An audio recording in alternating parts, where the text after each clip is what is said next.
Assalamualaikum warahmatullahi wabarakatuh pemirsa, kami hadir kembali di Jurnal Kotim Hayat TV yang akan merangkaikan informasi seputar Kabupaten Kota Waringin Timur dan sekitarnya bersama saya Muhammad Haikal.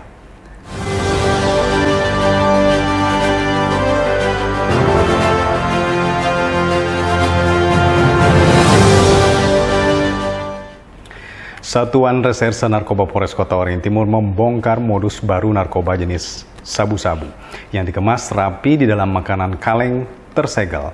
Sabu tersebut didapat dari tangan seorang pemuda Kota Sampit dengan berat 600 gram atau 6 ons. Muhammad Rizky, 26 tahun, diringkus jajaran Satuan Reserse Narkoba Polres Kota Waringin Timur karena kedapatan menyimpan narkoba jenis sabu seberat 600 gram atau 6 ons. Jumat 20 Januari, Rizky telah diamankan di Polres setempat. Pelaku diringkus di Jalan MT Haryono Barat, Kelurahan Mentawa Baru Hulu, Kecamatan Mentawa Baru, Ketapang pada Kamis 12 Januari. Saat polisi menggeledah kediamannya, ditemukan 600 gram sabu senilai kurang lebih 600 juta rupiah yang dikemas rapi di dalam 6 makanan kaleng tersegel. Setiap makanan kaleng berisikan 100 gram sabu. Kepada polisi, pelaku mengaku jika modus menyimpan sabu di dalam makanan kaleng tersebut dipasok dari wilayah Kalimantan Barat. Pelaku menerima kiriman paketan sabu sudah dalam bentuk kemasan kaleng. Pelaku yang telah menjalankan bisnis haramnya sejak 8 bulan terakhir itu sudah beberapa kali menerima pasokan sabu dengan modus yang sama di dalam kemasan makanan kaleng. Modusnya ini tergolong baru dalam artian di dalam kemasan makanan kaleng. Ya, dulu pernah ditangkap dalam kemasan makanan burung. Nah, yang ini kelihatannya modus baru di satu kemasan kaleng yang udah dikemas itu di dalamnya sabu. Kelihatannya dari tempat asalnya. Nah, di sini kelihatannya belum ada di sini. Jadi mereka sudah terima dalam bentuk jadi seperti itu. Iya. Udah bentuk jadi, udah bentuk kemasan, mereka langsung dikirim kelihatannya dari asal. Informasinya itu barang baru nyampe atau sudah lama? Barang itu sudah beberapa hari di sini, sempat ada yang terjual, cuman untuk sisanya berhasil kita gagalkan, yaitu yang kita dapat 6 ons. Udah beberapa kali, kita nggak bisa sebutkan, udah beberapa kali didatangkan dengan modus yang sama. Sabu kemasan makanan kaleng tersebut selain diedarkan di wilayah Kota Sampit juga sampai ke wilayah-wilayah pelosok Kota Waringin Timur. Atas perbuatannya, pelaku terancam menjalani hukuman kurungan penjara selama 20 tahun. Polisi menyangkakannya dengan pasal 114 ayat 2 atau pasal 112 ayat 2 Undang-Undang RI nomor 35 tahun 2009 tentang narkotika. Masud Badarudin, Hayat TV. Target pajak daerah Kota Waringin Timur tahun 2023 mengalami peningkatan dari tahun 2022. Berdasarkan pembahasan anggaran pendapatan dan belanja daerah setempat, pajak daerah sebagai salah satu sumber pendapatan asli daerah tahun ini ditarget sebesar 237 miliar rupiah. Berdasarkan hasil rapat paripurna DPRD Kota Waringin Timur, anggaran pendapatan dan belanja daerah atau APBD setempat adalah sebesar 2,1 triliun rupiah. Khusus untuk pendapatan adalah sebesar 2 triliun rupiah lebih. Pendapatan daerah Kota Waringin Timur tersebut salah satunya berasal dari pendapatan asli daerah atau PAD yang tahun 2023 ini ditarget sebesar 411 miliar rupiah. PAD bersumber dari pajak daerah, retribusi, dan penerimaan lain-lain yang syah. Khusus untuk pajak daerah, Kepala Badan Pengelolaan dan Pendapatan Daerah atau Bapenda Kota Waringin Timur, Ramadan Syah menyebut, tahun 2023 ini pajak daerah yang berasal dari 11 sektor pajak ditarget mencapai 237 miliar rupiah. Lebih tinggi dari target tahun lalu yang hanya 184 miliar rupiah. Meski mengalami peningkatan, Ramadan optimis target itu tercapai, apalagi pasca pandemi COVID-19 terjadi peningkatan perekonomian di Kota Waringin Timur yang berdampak positif terhadap penerimaan pajak daerah. Target pendapatan daerah sesuai dengan APBD yang telah disepakati antara pemerintah daerah dengan DPRD Kabupaten Timur itu khusus pendapatan secara keseluruhan atau penerimaan daerah itu 2 triliun lebih. Nah, khusus PAD pendapatan daerah 411 miliar yang terdiri dari pajak daerah, retribusi daerah, penerimaan lain-lain yang sah. Nah, ini target khusus pajak daerah sendiri itu 237 miliar lebih khusus pajak daerah. Kalau melihat perkembangan ekonomi kita di Kabupaten Kota Waringin Timur, khususnya di Kota Sampit, ini sangat menggembirakan setelah pasca Covid. Jadi lihat ekonomi kita ini memberikan dampak signifikan terhadap peningkatan PAD. Ini kami lihat dari sektor pajak subsektor yaitu pajak restoran dan hotel.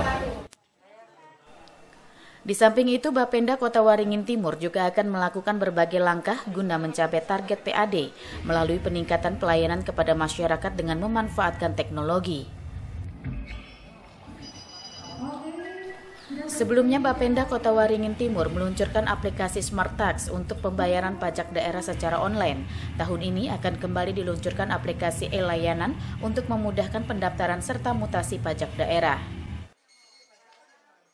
Masud Badarudin, Hayat TV.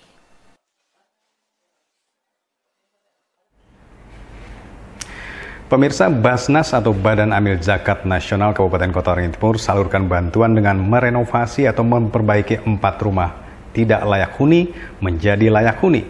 4 rumah tersebut tersebar di 4 kecamatan di wilayah Kota Waringin Timur. Salah satu rumah tidak layak huni yang mendapat bantuan renovasi dari Badan Amil Zakat Nasional atau Basnas Kota Waringin Timur adalah rumah milik seorang nenek bernama Hadijah yang terletak di Jalan Baamang 1, Kelurahan Baamang Hulu, Kecamatan Baamang.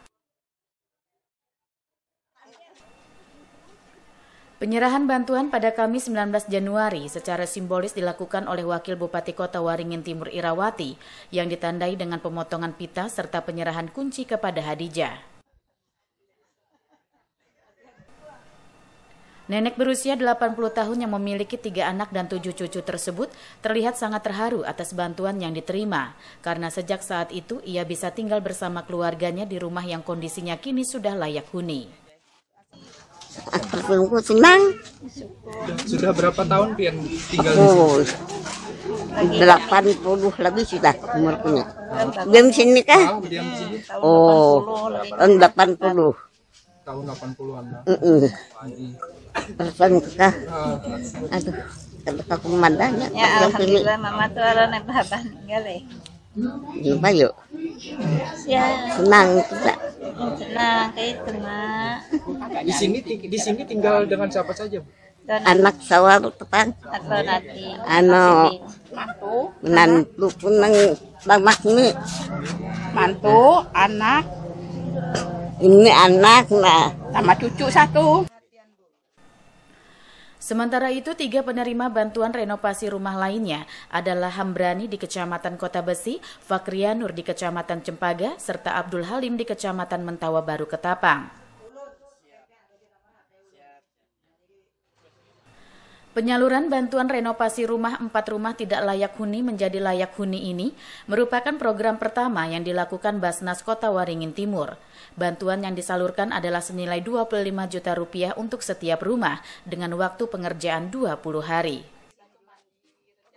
Yang berkaitan dengan renovasi rumah yang tadinya bisa dinyatakan sebagai rumah tidak layak huni, namun setelah direnovasi insya Allah sudah dinyatakan sebagai rumah layak huni. Pertama kita lihat dari rumahnya pasti sudah itu. Yang kedua kita lihat penghuninya. Penghuninya itu kan memenuhi kategori layak dan memang sangat perlu kita bantu untuk menjadi atau berdiam pada sebuah rumah yang layak huni. Jadi betul-betul yang bersangkutan atau pemilik rumah itu betul-betul sudah tidak mampu untuk melakukan perbaikan atau renovasi pada rumahnya, dan itu kita prioritaskan dalam program Basnas. Itu ada 4 kecamatan yang menerima ini, yaitu Kecamatan Baamang, Ketapang, Cempaka, dan Kota Besi, serta ada penyerahan Al-Quran dan senyum yatim piatu. Dan saya berpesan kepada para mujaki yang ada di Kabupaten Kota Waringin Timur, marilah kita membuka diri kita. Apabila kita mempunyai rezeki yang lebih, berikanlah rezeki kita kepada para mustahik yang membutuhkan di Kabupaten Kota Waringin Timur, karena banyak keluarga kita yang memang membutuhkan bantuan dan uluran tangan dari kita, karena berapapun bantuannya, sekecil apapun, yang penting kita ikhlas.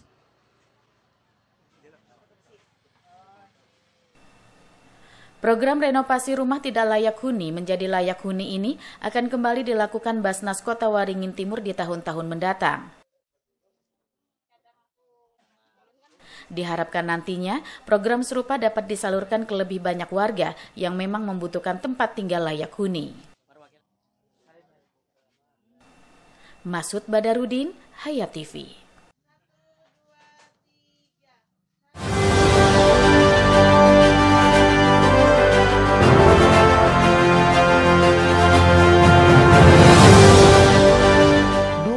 TV di rumah Inyong cuma jadi pajangan. Lah kepriben punya TV gambar nggak bisa ditonton. Bruwet sampai ganti TV, ganti kabel, ganti antena, pindah tempat. Tetap baik, bruwet.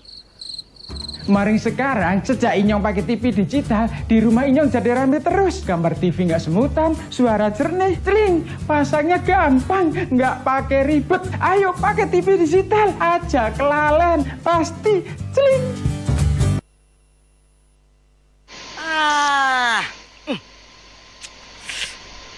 Gambarnya jangkrik. Ya, TV-nya masih analog ya? Ganti dong ke digital. Digital? Ya, digital. Tinggal install set-top box, gambar tajam, channel banyak, tanpa iuran bulanan. Hey, gimana? Bagus kan? Gambarnya jangkrik. Hah? Sambut era digital dan nikmati kesempurnaan gambarnya. Yuk nonton siaran televisi digital. Bagaimana ya cara menangkap siaran televisi digital? Pertama, pastikan di daerah Anda sudah ada sinyal siaran televisi digital. Kedua, gunakan antena UHF di dalam atau di luar rumah Anda. Ketiga, pastikan televisi Anda sudah dilengkapi penerima siaran digital DVB T2. DVB T2 merupakan jenis sinyal yang digunakan Indonesia dalam penyiaran televisi digital.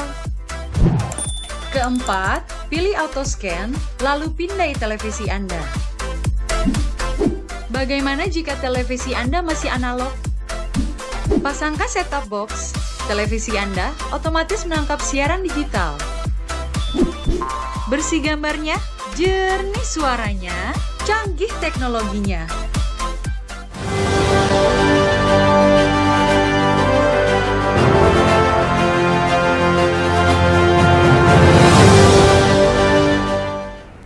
Ke informasi Kota Waringin Barat. Pemirsa, Kabupaten Kota Waringin Barat, Kalimantan Tengah menjadi kabupaten peringkat kedua dalam kasus pernikahan dini yang disebabkan karena hamil di luar nikah. Di mana selama 6 bulan terakhir, Kantor Pengadilan Agama Kelas 1B Pangkalan Bun menerima 74 pengajuan. Kabupaten Kota Waringin Barat, Kalimantan Tengah menempati peringkat kedua dalam kasus pernikahan dini yang disebabkan hamil di luar nikah. Hal ini cukup miris lantaran banyak anak-anak yang berusia sekitar 15-18 tahun akhirnya gagal melanjutkan sekolah karena hamil dan terpaksa menikah. Dalam 6 bulan terakhir ada 75 anak yang mengajukan nikah muda karena hamil duluan yang tercatat di Pengadilan Agama Pangkalan Bun. Sejak Juli 2022 hingga saat ini atau sekitar 6 bulan, pihak Pengadilan Agama telah menerima sebanyak 75 permohonan dispensasi menikah dini dan menjadi nomor 2 terbanyak di Kalimantan Tengah setelah Kabupaten Kota Waringin Timur. Panitera Pengadilan Agama Kelas 1B Pangkalan Bun, Frisliasi menyebutkan sebagian besar permohonan dispensasi nikah didominasi karena anak hamil duluan. Sementara sisanya itu karena sudah tidak melanjutkan sekolah serta sudah berpacaran dan lebih memilih untuk menikah. Sementara 16 perkara permohonan dispensasi menikah di usia 15 sampai 18 tahun ditolak dan 3 lainnya tidak diterima. Menurutnya permohonan dispensasi menikah dini mengalami peningkatan dibandingkan dengan tahun sebelumnya. Pada awal tahun 2022 yakni Januari hingga Juni 2022 hanya ada sekitar 50-an anak yang mengajukan nikah dini. Dari jumlah 75 tadi. Okay. Nah, ada 16 perkara itu ditolak. Tolak. Ada 3 di NO tidak diterima. Karena tidak bisa membuktikan dan alasannya tidak jelas. Jadi ada 75 perkara. Siap. Masih banyak yang dikabulkan ini. Okay. Yang ditolak 16, DNO 3. Kalau ditolak ini mungkin ada salah satu dari pihak itu tidak hadir, orang tua. Nah, pengadilan juga nggak mau kalau orang tua tidak hadir. Okay. Jadi harus hadir dua-dua baik laki-laki ataupun perempuan. Walaupun laki-laki itu sudah cukup umur, tetap dihadirkan kedua orang tuanya. Karena itu ada undang-undangnya. Harus hadir. Faktornya yaitu kecelakaan. Atau hamil? Ya, hamil duluan. Hamil duluan nikah. Paling banyak itu 16. 16, kalau sudah 15 ada juga sebagian karena mungkin sudah dari kedua orang tua datang semua dan juga bermohon ke pengadilan karena sudah nggak bisa diindikan lagi karena alasan itu tadi. Dikabulkannya permohonan dispensasi menikah dini jika semua syarat telah terpenuhi, seperti surat rekomendasi dari sekolah, kemudian dari DP3A P2KB, dan Dinas Kesehatan serta kedua orang tua masing-masing pasangan hadir. Pihak Pengadilan Agama tetap menyarankan agar pernikahan sebaiknya ditunda, sampai usianya sesuai dengan perundang-undangan. Muhammad Iksan, SBTV.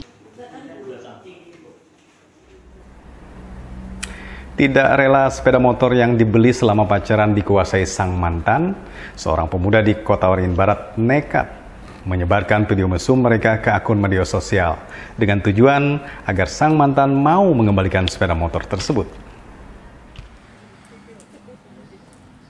MS 24 tahun yang merupakan buruh pabrik di Pangkalan Bun ini tertunduk lesu saat dilakukan press release oleh Mapolres Kota Waringin Barat terkait penyebaran video mesum.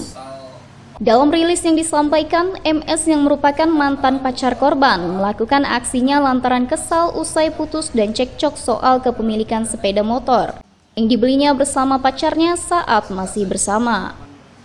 Bahkan video berhubungan badan itu juga dikirim tersangka ke orang tua korban melalui pesan singkat WhatsApp. Selain dikirim ke orang tua korban, screenshot dari video pornografi diunggah oleh tersangka di aplikasi Instagram sebanyak 2 kali dan Facebook 2 kali.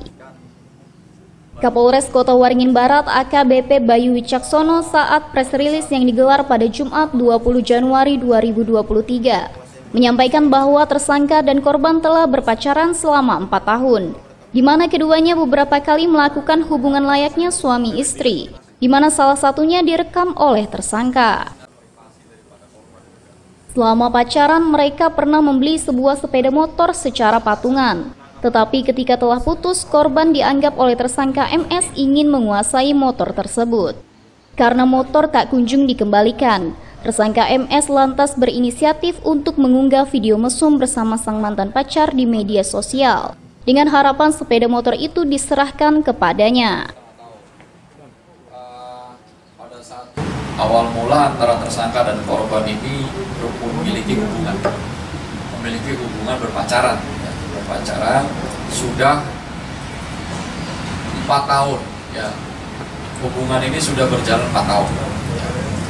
Dan selanjutnya pada tahun 2022 tersangka dan korban ini melakukan hubungan layaknya suami istri tanpa hubungan ikatan perkawinan atau pernikahan yang sah di kios milik tersangka Jalan Kawitan, Kelurahan Sidorejo. Selain dikirimkan kepada orang tua korban, video tersebut screenshot dari video pornografi tersebut diunggah juga oleh tersangka di aplikasi media sosial, yaitu di Instagram sebanyak 2 kali, di Facebook sebanyak 2 kali, yang mana tersangka dapat mengakses media sosial milik korban juga pada saat tersangka dan korban masih berhubungan pacaran, dengan memberikan akses media sosial milik korban kepada tersangka. Yang memberikan adalah korban sendiri. Jadi karena mungkin saking percayanya ya, diberikanlah akses password, ya, akunnya diberitahu, dan ternyata disalahgunakan oleh tersangka. Tak terima video mesumnya tersebar di media sosial, korban lalu mendatangi kantor polisi dan melaporkan tersangka MS kepada pihak berwajib. Tersangka ditangkap pada Senin 16 Januari di Jalan Tatas, Kelurahan Baru. Adapun barang bukti kasus asusila ini diantaranya adalah screenshot percakapan WhatsApp, screenshot Instastory IG, screenshot Instastory Facebook, flash disk berisi video mesum, dan 1 unit HP. Tersangka disangkakan pasal 45 ayat 1 Junto, pasal 27 ayat 1 Undang-Undang Republik Indonesia nomor 19 tahun 2016 tentang ITE. Tersangka MS diancam dengan penjara paling lama 6 tahun dan denda paling banyak sebanyak 1 miliar rupiah. M. Nasihin, SBTV.